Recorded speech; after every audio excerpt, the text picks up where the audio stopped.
Excited to be here again on the OCPN Orlando Church Planting Network podcast. We have our guest today is Chad Clarkson, who's the co-founder and executive director of the Houston Church Planting Network. Chad, welcome. It's so great to have you here today.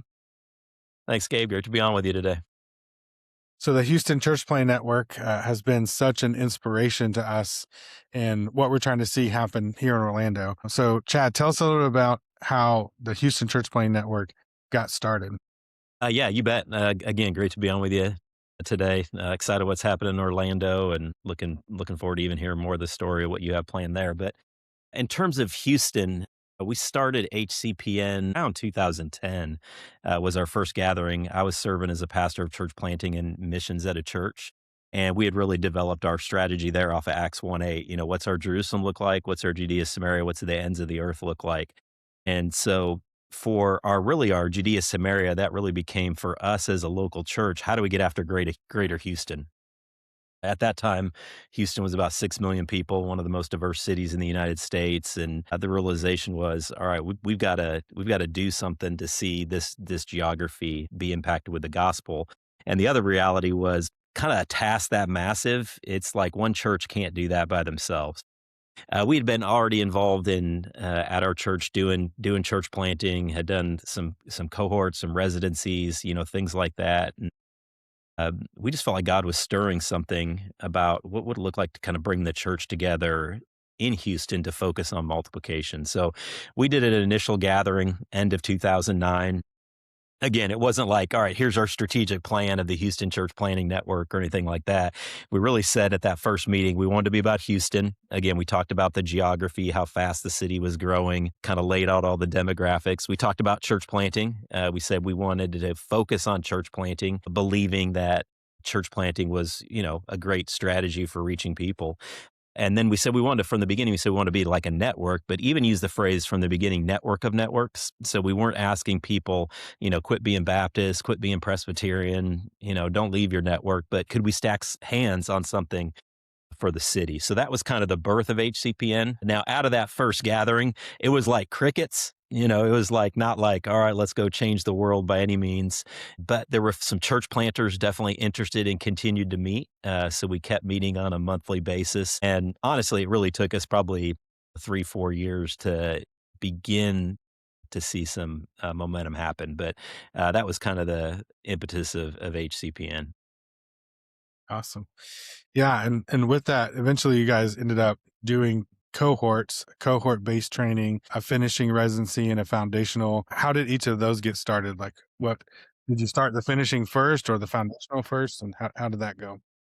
Yeah, we started the finishing cohort here in Houston, and that was it was almost like kind of as I look at kind of the life cycle of HCPN, at that time it began to make sense. It's like, all right, what can we do to develop church planters together? Initially, I thought, all right, all these different churches around Houston would have their training programs, but as we began to kind of converse with some of these churches that were jumping in with HCPN, the heart was like, all right, no, could we collaborate? Could we do something together? So that kind of gave birth to what we called the finishing residency. Now we call it a finishing cohort, but the idea of to look for those that were going to be ready to launch a new church in a year and try to invest with them. So we ran a couple years of the finishing cohort, and then we were getting a lot of applications for that. And the realization was a lot of those people applying weren't going to be ready yet to plant a church. So that caused us to kind of reverse engineer things, had to go back further in the pipeline. And that's where we started our foundational cohort, which was really just a chance for people to explore, really a call to church planting as we were offering training. So it went from foundational to finishing in our pathway now, but we started with the finishing. Yeah, and since then, you guys have added also after the finishing a fortifying, right? Yeah, we've added a couple other things. So we like to alliterate here in Houston. So we've got the foundational and finishing. And again, another learn that we had was first few years of doing this finishing, we'd wrap that up and then like, all right, go plant a church, have at it. And I think it was important for us to continue to walk with church planters after they launched. Anybody who's been involved in church planting, and you've got your prospectus, you've got all that created, but once you launch, it's a whole nother set of challenges. We launched what we call a fortifying cohort, which is the idea to make stronger. And so we wanted to work with church planters in those first few years, really moving from launching to becoming a sustainable church.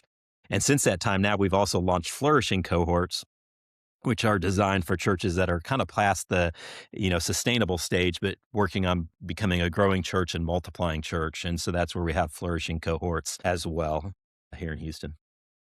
Awesome. I know your values, and we here in Orlando have adopted the same values: collaboration, formation, saturation, multiplication. How have these values, how do they drive what you're doing in Houston and help you guys stay on mission with what you were trying to do?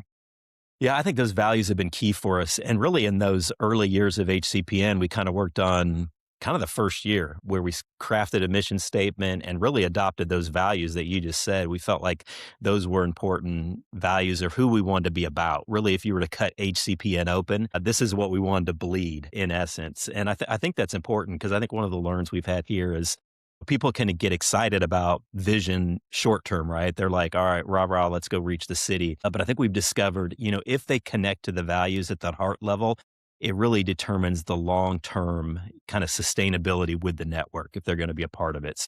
Those four that you just mentioned are key for us. And we have not changed those since the beginning. We talk about saturation, the idea of like, all right, how are we saturating Houston with the gospel? We talk, every man, woman, and child that when we started with 6 million people, now it's pushing 8 million people.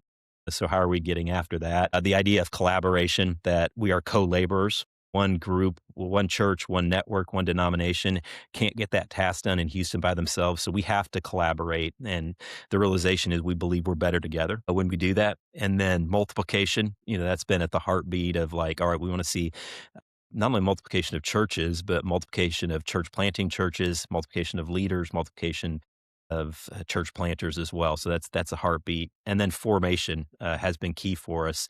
And when we say formation, we're really talking about we want healthy planters. We want to see both not only strategic formation, but spiritual formation in the lives of those that are connected to HCPN. So we spend a lot of time on the heart stuff, on soul care stuff, and that's been an important part of it for what we do here in Houston. Yeah. How have you, you guys have been at this now, I mean, 2009, so that's like 17 years. How Yes, have you yeah. seen, just running these residencies and cohorts year after year? How have you seen that the needle move on gospel saturation? You talk about every man, woman, and child in Greater Houston having opportunities to hear, see, and respond to the gospel.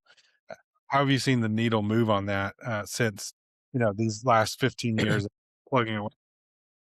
Yeah, I think the key for us has been, it's kind of Jim Collins talks about pushing the flywheel in his book, Good to Great. And so that's been it for us for Houston. It hasn't been anything like, whoa, dramatic, but it's been, little by little and seeing that push. So now we've got, there's close to 170 churches that are connected and a part of HCPN here in Greater Houston. And I'd say probably 110 of those, around 110, would be new plants in the last 10 to 12 years. So I feel like that's some great progress. We're seeing some great things happen. I don't think we're dreaming about a movement. We want to see a movement of churches. I don't think we've hit that yet, but we're aiming that way. We want to see that continue to grow. We're praying towards what does it look like to 400 churches here in Houston collaborating together to see Houston saturated with the gospel and ton of churches planted along the way. So we got some work to do on that, but feel like that gets us to a tipping point. I think we've seen, the needle move not only on the number of churches, but just the intangibles of relationships too, that kind of sometimes are hard to measure, but you feel when you walk into a room. Or I have pastors who come here to visit, or new pastors that have moved to Houston, and they're like, "Man, I didn't have this in my city." So I think that's been a real big win, just the relational factor. That I think there's this great spirit of collaboration and not over competition. And so that's something we've tried to emphasize, and kind of one of those intangible things that makes me grateful for the pastors and leaders here in the city. Yeah. When thinking about moving the needle on gospel saturation, talk about what you guys have been doing with the focus on prayer these last few years. When did that start, and what are you guys doing Yeah. that front? Yeah. So, I mean, it really started with a heartbeat of, as you study church planting movements, around the world, kind of characteristic number one every time is that there was united prayer and fasting. So, we just didn't want to adopt that to say, oh, that's something we need to do, but something we felt like, man, we've got to sow deep roots of prayer, of united prayer here in the city. So we've done an initiative. Actually, this coming year will be our 10th year where it's been kind of a collaborative initiative of prayer and fasting. And, one of the things that prompted that was a lot of the global work that we were involved with. I'd go down to Cuba a lot and see just the movement of church planting. And one of the things they were doing down there is kind of seasons of prayer. They would do something from Easter to Pentecost. And so that's how we started Awaken Houston. Like, all right, let's pray during those 50 days. Over the years, we've moved it to a month. The last couple years, we've done it during the Lenten season, which we'll do again this year. We're trying to mobilize just churches to, pray for gospel saturation, to pray for not only personal renewal, but revival in our churches. And then, hence the name Awaken Houston and Awaken Spiritual Awakening here in the city. So seeing some cool things happen that way and looking forward to what God has for the spring. Yeah. What kind of things this past year did you guys see coming out of that? Do you see stories of? Yeah. Go Yeah, ahead. so this past year, we decided we've always done something, but we decided to kind of like, could we measure something in regards to prayer? So we really wanted to, we believe movements happen at the crossroads of, corporate, unified, desperate prayer and bold gospel proclamation. So really wanted to connect those two. So last year we had a theme called The Dead Shall Rise. And so we had a shared sermon series during the Lenten season about, stories in the Bible where people were raised from the dead. And so we wanted to connect that spiritually to seeing new life in Houston. And so we prayed for 1,000 baptisms represented by new life during the awakened season. So that's one thing we were praying for. And praise God, we saw like over 1,200 recorded baptisms from churches that were participating in the awakened Houston. So something to celebrate. And it's even continued on. That momentum has continued on this throughout the spring, throughout the summer, and even into the fall. So yeah, that was cool to celebrate that. So this year we're kind of going upstream. We're actually doing a walking theme for Awaken Houston. So, we want to, kind of walk with Jesus, believe if we're, can mobilize the church to walk with Jesus, then if we get him, we get everything. But this year, kind of our connecting point for kind of what we're trying to mobilize the church around is we're trying to prayer walk 100,000 miles in greater Houston, which I don't know. That may be a long shot, but that's what we're praying for right now. So beginning kind of February 18th, we're going to try to prayer walk the city. And really to prayer walk 100,000 miles, we got to mobilize like really 10,000 plus people to be on the road praying. And we're working with a ministry called Holy Here using their app, and people can go record their prayer walk. It'll light up on a kind of an interactive map. And hopefully our theme is kind of light up the city. So we want to see that map light up with prayer. So we've got an interactive prayer guide that people can use. And again, hopefully this can be movement for a multiplication in our city. That's awesome. Yeah, that's really exciting. Really encouraging to hear what God's doing in Houston. What would you say have been some of the biggest lessons for you leading this network over the years? And let's kind of focus in on training the church planters when it comes to training them to be both healthy and effective as church planters. What are some of the biggest lessons you've learned?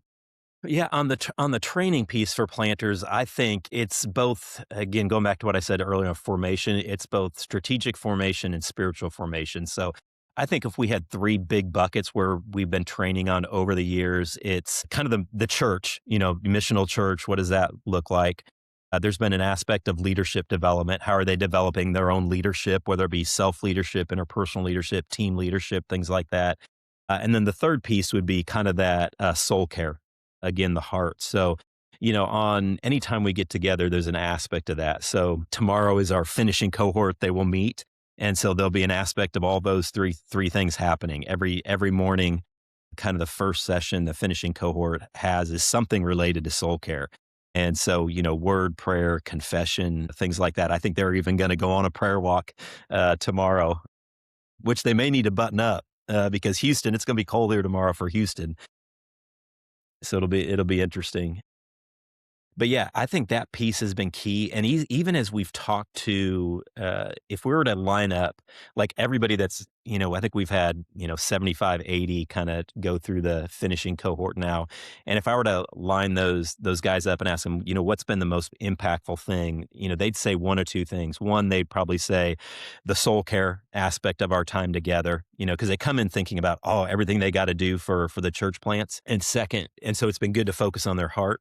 And then the second thing, they just talk about the relationships with the others going through the cohort at the same time. So I think that's been a big learn on training. We haven't tried to, there's tons of great content out there in the church planning world. And sometimes you can kind of give too much content. I think we probably did some of that in the early days, but I'd say just to emphasize the importance of both the inner life of the planner as well as the relationship with others has been one of our key learns. Yeah. Yeah, I think we're seeing the same thing just even just 4 years in as the Orlando Church Play Network, seeing that as a great value for our planters in the finishing residency that we focus on heart, we focus on soul care and the relationships. Like they come in not expecting to maybe that's not on their mind that they're gonna walk away with some really great relationships. And then after the 9 months are over, they're like, man, this has been a huge, huge win. Yeah. Yep. Exactly right. So how about on the collaboration side? Like what are some of the biggest lessons you've learned on what it takes to see churches actually partner and participate and collaborate with one another in a network like this? Yeah, yeah, that's a great question. I think for us, we talk about the two keys of collaboration and we kind of describe it as like the wings of an airplane. And I think even from the beginning, this has been key and probably something I keep coming back to over the last 15 plus years is these are, if I were to focus on anything, these would be the two key things. So one of those wings of the airplane would be mission. So we're always talking, all right, the 8 million people in Houston, the 350 people groups, the need to plant churches, every man, woman, and child, gospel saturation. So that's what we talk about mission. And that's something we got to keep coming back to.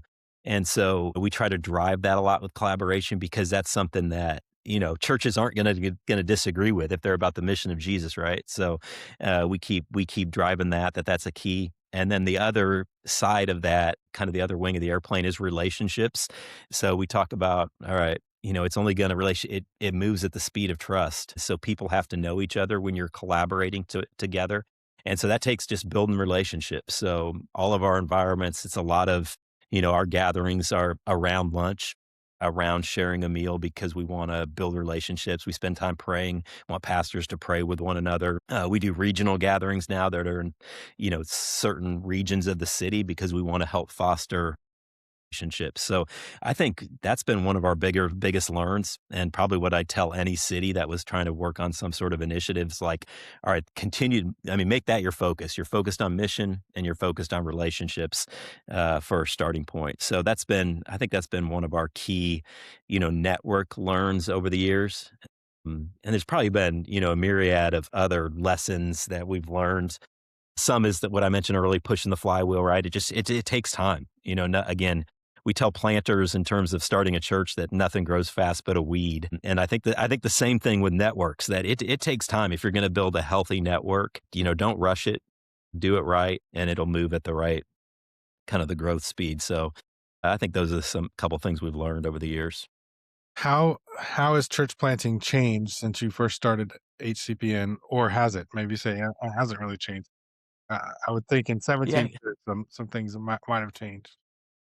Yeah, I think a couple things that come to mind. I think one would be, as I go back 15 years, it was primarily you'd hear about like one model, right? Some sort of like, all right, there's a Sunday expression.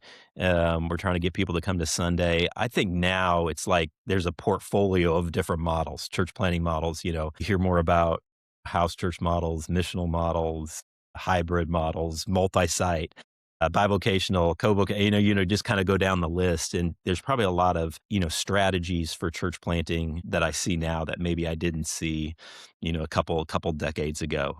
So I think that's been something and helpful. I think it's like, all right, if it's not illegal, immoral, unethical, or against the Bible, let's try it because it's the common heartbeat of we want to see people come to know Jesus.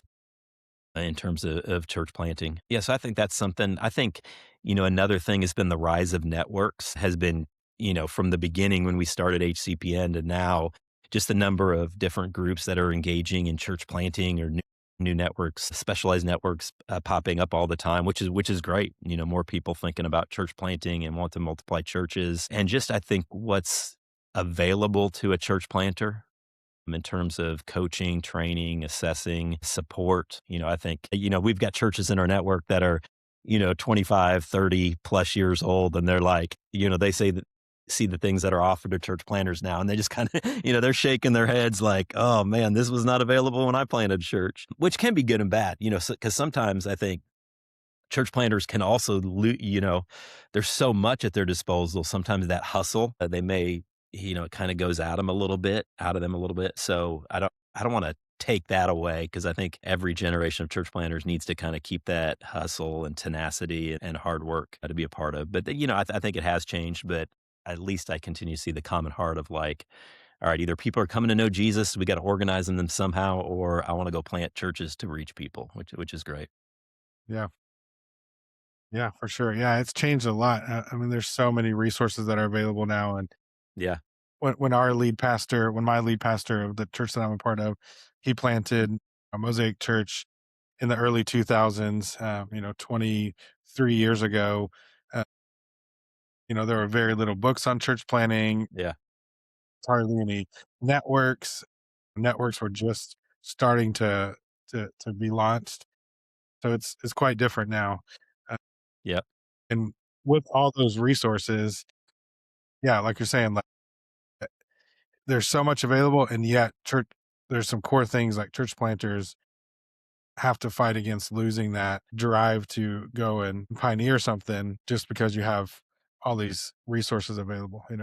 Yeah, so true. I remember the first church I was involved in planting, I remember there was the only thing I remember finding, it was called it was a toolkit, a church planting toolkit. It was by Bob Logan, and it was cassette tapes.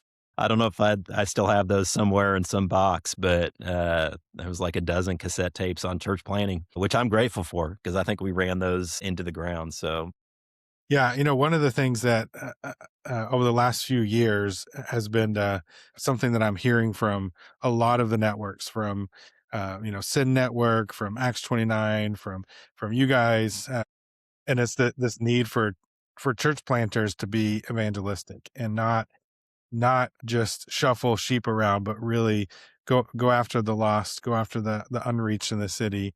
What are some ways that you've seen in the last few years church planters in Houston engage creatively in ways to be missional, to be evangelistic, to reach the lost, and not just start a Sunday service for churches to hop from one church to the next? yeah, that's so good. Yeah, we talk about even church planners is like, man, you need to be the lead evangelist, in your church. You got to model that with, your own personal stories as you're mobilizing that launch team from the beginning. So I think even from the beginning, like what I've seen teams that are doing well in terms of that. They're talking about it early. They're sharing stories early. When launch teams are getting together, it's like, all right, tell me a story you have about engaging someone with the gospel. So as a launch team begins to meet and people are sharing stories, I think there's a little bit like if I'm in the room and I don't have a story, there feels like some healthy pressure. So I think we just talk about again, so that's the personal component. Are you loving your neighbors? How are you interacting them? How are you planting seeds of the gospel? So I think that's something, just the power of story. We're seeing teams that are doing one of the reasons we're doing prayer walking this year is we're seeing more of that with church planting teams as well, and wanting to encourage other people. It's like, all right, we're going to go first and prayer walk. And when you prayer walk, it's not just part of it. It's like you're looking, right? It's you're looking as you prayer walk. You're seeing needs. You may interact with people as you're praying walk. Even in the guide we created, we've got some key questions. It's like, all right, if you encounter people, like don't walk by them. This could be an opportunity to, hey, I'm prayer walking. We're getting ready to plant a church here. Is there anything I can pray for you or your family as I'm walking? This is what I'm doing. And so beginning to kind of train people that way, I think has been key. Other things just in terms of your launch team and your team, teaching them how to engage their third places. You know, again, you don't always have to have like, oh, let's go out do evangelism. Again, groups can do that. That's great. But how do you take Jesus to the places you're already going, whether it be the little league field, what you're doing with kids, things like that. So teaching them to be on mission wherever they're at in the third places. So those are a couple things. We've seen some strategic stuff with like, especially church plants that meet in a school. So that's still an opportunity for a lot of places around Houston. So, like, all right, you've got a great opportunity to serve that school, whether it be the teachers, the kids that go there. So, just being strategic in your outreach, I think, has been another thing that's been important. Awesome. Um, so, you mentioned earlier networks of becoming more, there's all types of networks now that have been started. Um, and so, early on when Houston Church Play Network got started, very few networks that I know of that were doing this sort of city focused like you guys. Like there was larger national networks that have popped up, Acts 29, Sin Network, Stadia, others that are national or global. We could continue naming different groups that are focused on that, Yeah. but having a city or a regional focus is kind of unique to you guys. But in the last few years, more and more of those are popping up. So you guys started something called the City Networks Initiative. So tell us a little bit about how you're trying to help other cities and what you see God doing in terms of these Yeah. city focused, regional focused networks.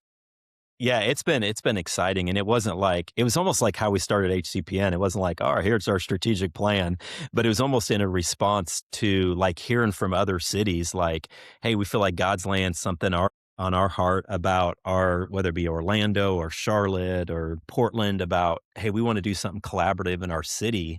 Can you tell me what's going on in Houston?" So, I don't think we've had any great map or, things like that. It was just like we'd probably been at it a little longer and had some lessons. And so that caused us to kind of like begin to kind of spend some time like, all right, what are the lessons we've learned, and kind of begin to put those on paper. So we've done now, we created this City Networks Learning Lab that you've been over to, and some others from Orlando as well as some other cities. So we've done that. I think we've run that 3 times now. And I think we've had like, I think my Excel file is up to like 30 to 40 cities now that are trying something collaborative in their place, which I love. Again, it's not like, hey, let's go start HCPN in every city, but hopefully we've have some lessons here that can be used in other cities.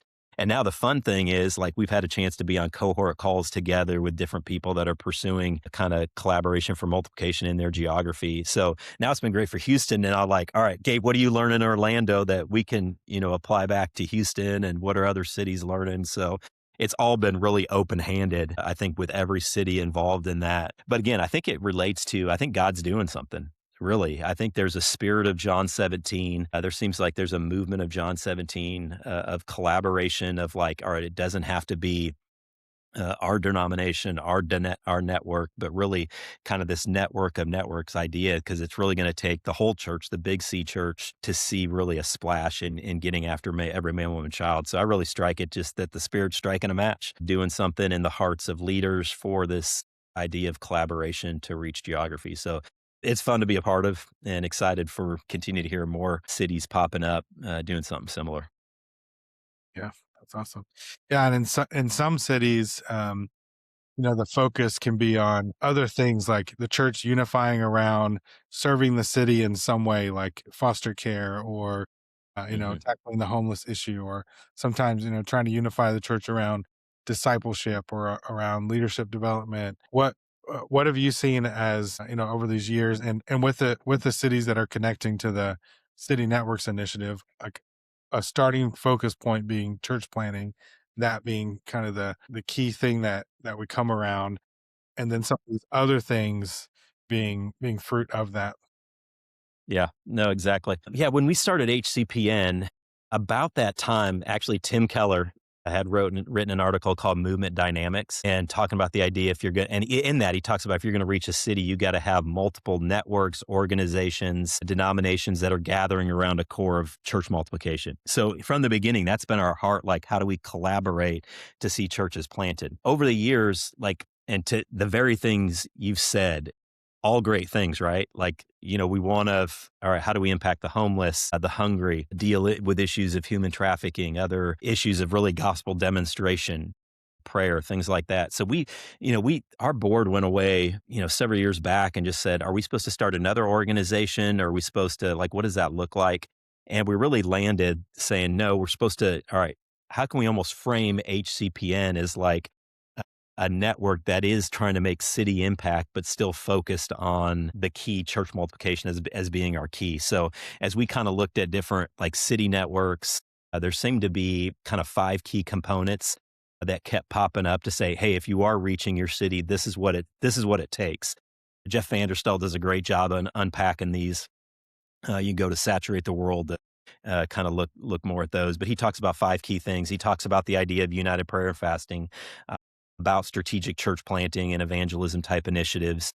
He talks about the need for healthy leaders, kind of all over, like kind of the formation thing we were talking about. Talked about the importance of multiplying disciples, disciple making, and then kind of the mercy and justice ministries, like serving the city. So we want to kind of be involved, engaged somewhat in all of those, but realizing, all right, we can't get too spread out. Our team kind of we kind of have this picture of a tree. And so we said the root system for us is going to be the united prayer and fasting. And then kind of the trunk of the tree is going to be really the church. So how are we starting new churches, evangelism, kind of all kind of in there. And that's where we're going to collaborate. So our focus as HCPN is kind of be that root system. Again, you heard me talk about Awaken Houston earlier, and then kind of the collaboration around church planting. So that's kind of the whole root stuff. And then the hope is as churches are planted, as we're unifying, then on the tree, we're going to see the fruit. We're going to see those other things. We're going to see disciple making movements happen across the city and churches making disciples. We're going to see healthy leaders emerge that are coming out of churches. And then we're going to see these churches engaged in active gospel demonstration type ministries, the mercy and justice type stuffs.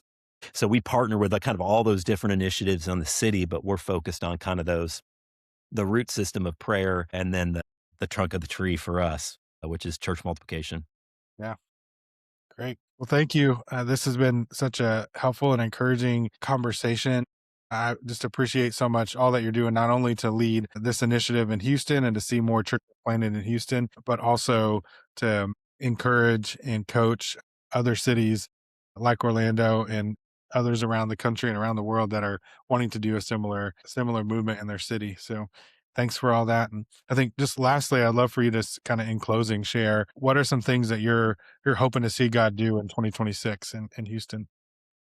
Yeah, in Houston, well, we just had last week, we did our one day Plant Houston event where we're really, again, trying to just stir energy and excitement for church planting. So we're seeing a lot more churches, existing churches in Houston, want to get engaged in church planting, which I'm super excited about it because we talk in terms of our every church has to be like a multiplying church. So that's something we want to see fruit out of that. We have the Awaken Houston initiative coming up that I mentioned earlier. So kind of in quarter one of, 2026, we're hoping, Plant Houston creates some momentum for us as well as Awaken Houston, and then want to see more church planters as well, kind of all over the city. So that's what we're excited about right now. That's awesome. Well, thanks for being here, Chad. Thanks for jumping on this podcast with us today. Yeah, no, thanks, Gabe, and thanks for what I'm learning back from OCPN and what you guys are doing in Orlando. I love it. It's helping us in Houston, and excited to be on mission with you.